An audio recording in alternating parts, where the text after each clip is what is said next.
For the second time this month, Prime Minister Narendra Modi will visit battleground Tamil Nadu. He is going to also be visiting pole-bound Puducherry this time.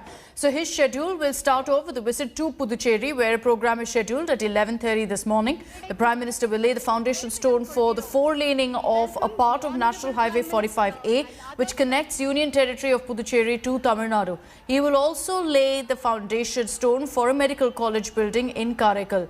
Prime Minister is scheduled to address a public meeting at 12:15 p.m. In Tamil Nadu, the Prime Minister will dedicate a series of projects to in Coimbatore at around 3:45 p.m. He will then inaugurate the Neyveli new thermal power project and 709 megawatt solar power project. The Prime Minister will also lay the foundation of the extension of the Lower Bhani project system. He is scheduled to address a public meeting at 5 p.m.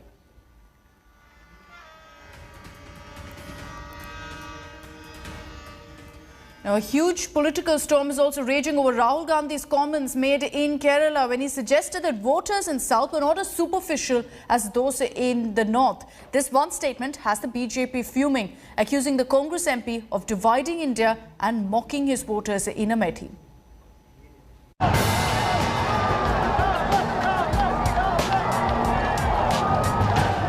Congress MP Rahul Gandhi breaking up the North versus South debate.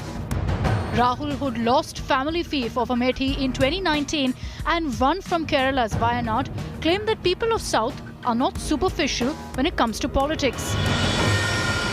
For the first 15 years, I was a member of parliament in the North. So I had got used to a different type of politics. I found that people are interested in issues, and not just superficially, but going into detail in issues. I'd say so, the intelligence with which you do your politics. So for me, it has been a learning experience and a pleasure. Rahul Gandhi's assertion on the North versus South India voters led to a big controversy.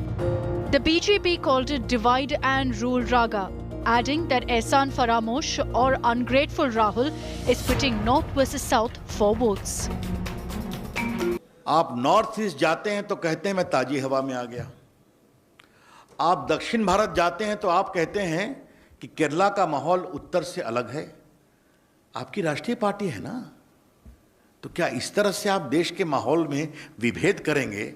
इससे आप कितनी जिम्मेवारी का परिचय दे रहे हैं, ये सवाल अवश्य खड़ा होता है। वो संसदीय क्षेत्र जिसने 50 साल उनके परिवार को आशीर्वाद दिया, उस संसदीय क्षेत्र का अपमान करके वो अपने आप को गौरवान्वित महसूस करते हैं। मुझे लगता है इससे ज्यादा तुच्छ राजनीति हाल फिलहाल में किसी ने देखी नहीं होगी। Congress hit back, saying it is the BJP which has divided India. Look, every politician when he goes to a particular state tends to make a specific remark to the voters of that state. BJP that's dividing this nation by language, by religion, by caste. I don't see what gives any BJP politician the right to point fingers at Rahul Gandhi. Shri Rahul Gandhi ने सबसे सार्थक आह्वान इस देश के लिए किया कि देश में मुद्दों की राजनीति होनी चाहिए, राजनीति का मुद्दा नहीं। परंतु भारतीय जनता पार्टी ने इसमें भी उत्तर और दक्षिण के विभाजन का टूल किट जारी कर दिया। Rahul was recently accused of pitting Assam tea garden workers with tea traders in Gujarat, promising to extract money from Gujarati traders for the Assam tea garden workers. Tea workers for 167 और गुजरात के व्यापारियों को tea garden. मजदूर अच्छी तरह सुन लीजिए, ये जो आपको 167 मिल रहा है, इसमें ये जो है ना हम जोड़ देंगे ऐसे और आपकी जेब में डाल देंगे। अब आप पूछोगे अरे भैया, अगर आप 200 रुपए हर मजदूर के जेब में डालोगे तो पैसा कहां से आएगा? मैं बता देता हूं, गुजरात के व्यापारी से। Rahul has presided over several dismal shows of the Congress, including the recent Bihar and Delhi poll losses after the 2019 poll rout. Congress days ago also lost its last remaining southern government in Puducherry, despite Rahul's firefight. Is this now how Rahul plans to restore Congress to its past electoral glory? Bureau Report, India Today. Now, the war of words is escalating between the ruling TMC and the BJP in poll-bound Bengal. While addressing a rally in Hooghly, Chief Minister Mamata Banerjee launched a scathing attack at Prime Minister Modi and Home Minister Shah, claiming that the country is being run by a Ravan Danav duo. একটা party একজন দানব আর একজন দৈত্য. Mamata Banerjee's reply to Narendra Modi. A rally in Hooghly, the same place where the Prime Minister launched his attack on the Trinamool Congress just 2 days ago. Bengal की बेटी के साथ अन्याय करने वाले लोग, क्या उनको माफ किया जा सकता है? Didi tore into the BJP on Wednesday and went on to say India is under Ravan Raj. একটা পার্টি একজন দানব আর একজন দৈত্য, একজন রাবণ আর একজন দানব, দুইজনে মিলে দেশ চালাচ্ছে। গায়ের জোর, এই ব্যাংকটা বন্ধ বন্ধ। If Modi accused the Trinamool Congress of extortion, Mamata accused the BJP of creating riots. দেশ ফুটো হয়ে বেরিয়ে আসবে। केंद्र सरकार किसानों और गरीबों के हक का पैसा सीधा उनके बैंक खाते में जमा करती है, जबकि बंगाल सरकार की योजनाओं का पैसा टीएमसी के टोलाबाजों की सहमति के बिना गरीब तक पहुंच ही नहीं पाता। অন্য পার্টিকে তোলাবাজ বলবেন আর আপনার পার্টি কি ওয়াশিং মেশিন যে কালো যাবে আর সাদা হয়ে ঘুরে চলে আসবে? সব কোটা চোর। For every pot shot Prime Minister Modi took on Monday, Didi replied in kind. Narendra Modi बोल रहा है, तुम जाओ, तुम गद्दार में जाओ, तुम। टीएमसी सरकार को गरीब की, पश्चिम बंगाल की बहनों बेटियों की जरा भी परवाह नहीं है दोस्तों।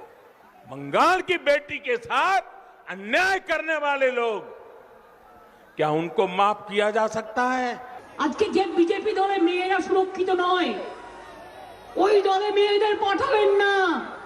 অনেকে মুখ বুজে বসে আছে, বলতে পারছে না বেচারা। আর আমাদের দলে দেখবেন মেয়েদের সম্মান, নারীর সম্মান, মায়ের সম্মান। 2 big rallies in 3 days.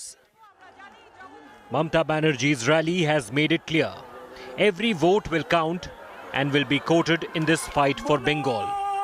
The state is set for the mother of all elections. Bureau Report, India Today. And India is all set to enter the next phase of vaccination from March 1st. Citizens about the age of 60, those with comorbidities about the age of 45 will now be able to get the jab. But all is not smooth as India is far from meeting its self-set vaccination targets.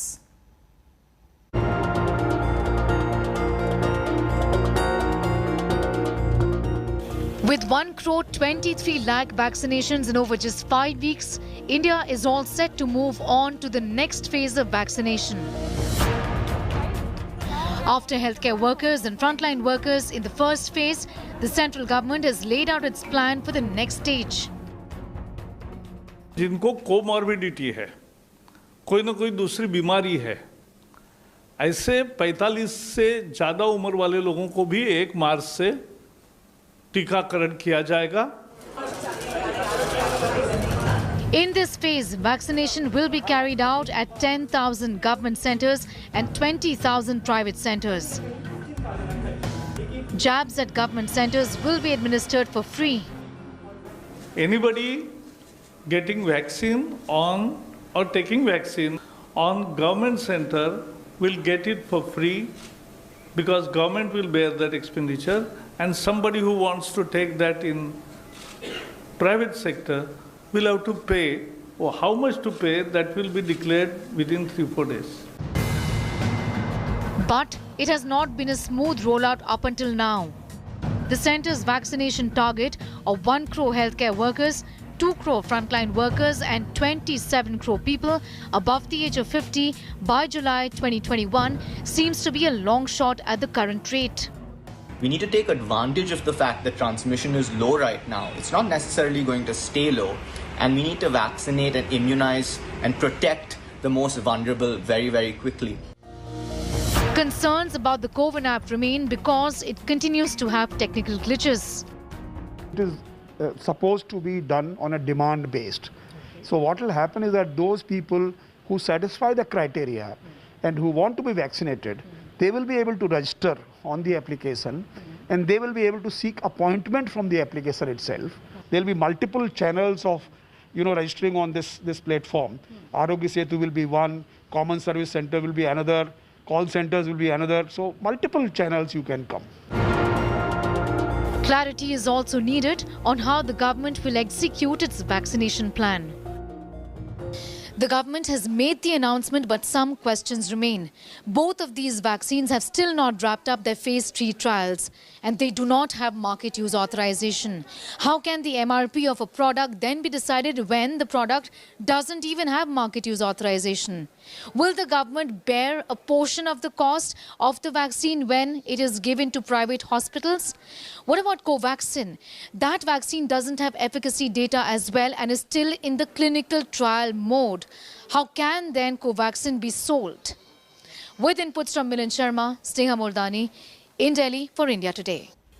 Welcome back. India has unveiled the biggest cricket stadium in the world, which will now be known as the Narendra Modi Stadium. This sprawling venue was inaugurated with much pomp and show by President Ramnath Kovind before the start of the third test between India and England. But let's focus also on what's happening in that test match. Indian spinners choked England on the first day itself of the third day-night test, dismissing visitors for a paltry 112. Akshar Patel made most of the damage with his second 5-wicket haul on his home ground before Rohit Sharma's unbeaten 57 guided India to 99 for 3 at stumps. After a grand opening to the venue, action finally shifted onto the field. Ishant Sharma, playing his 100th test match, negated England's early advantage with the toss and got Dom Sibley for a duck. Johnny Bairstow was next to go, Akshar Patel getting him for a duck off his very first delivery. Joe Root and Zach Crawley showed some resistance on a turning track, but Ashwin had that 47-run stand broken with the wicket of England captain. Just kept pulling him, kept dragging him and bowled the fuller one. Crawley played well for his 50, but Akshar Patel's arm ball had him back in the hut and England went into the first break at 81 for 4. Indian spinners had England in complete disarray and resumed the carnage post-tea session when Ashwin foxed Oli Pope. And pace for it. Wow, this is an absolute beauty from Ashwin. From one end it was Ashwin and from the other it was Akshar Patel. Ben Stokes gone this time and England were tottering at 81 for 6 and it didn't take too long for the 7th wicket to fall. Akshar Patel got his second consecutive 5-wicket haul as England batting collapsed like a house of cards, managing just 112. Skids through again. Folks went back to play the cut shot. Got the bottom edge. The stumps are split. In reply, Shubman Gill rode his luck for quite a bit before he got off the mark on the 27th delivery he faced. However, that didn't last too long and the opener was on his way back trying to pull Archer. And it's taken easily, so India lose a wicket. Shubman Gill. The very next delivery, Pujara was out for a duck. Inside edge, no, he's given it. But Rohit Sharma was rock solid and got to his half-century in quick time with Virat Kohli at the other end. Excellent innings. They will miss a little bit as you'd imagine on the surface, but I think he's counted it really well to get 50, more important, of just 63 balls. The Indian captain had his share of luck when Oli Pope dropped a regulation chance of James Anderson. Forward this time, Pope with that brilliant anticipation in the last over. Rohit was let off by the third umpire after a close stumping chance went in favour of the Indian opener. Just at the fag end of the day, Jack Leach finally had Virat, who chopped the ball onto his stumps as India finished the day at 99 for 3, 13 runs behind England's first innings score of 112. Sports Bureau, India Today. It will be the last ball of the day. Hello everyone, this is Rahul Kamal here. Hope you enjoyed this video. For the latest news and analysis, like and subscribe the India Today YouTube channel and don't forget to press the bell icon to stay updated.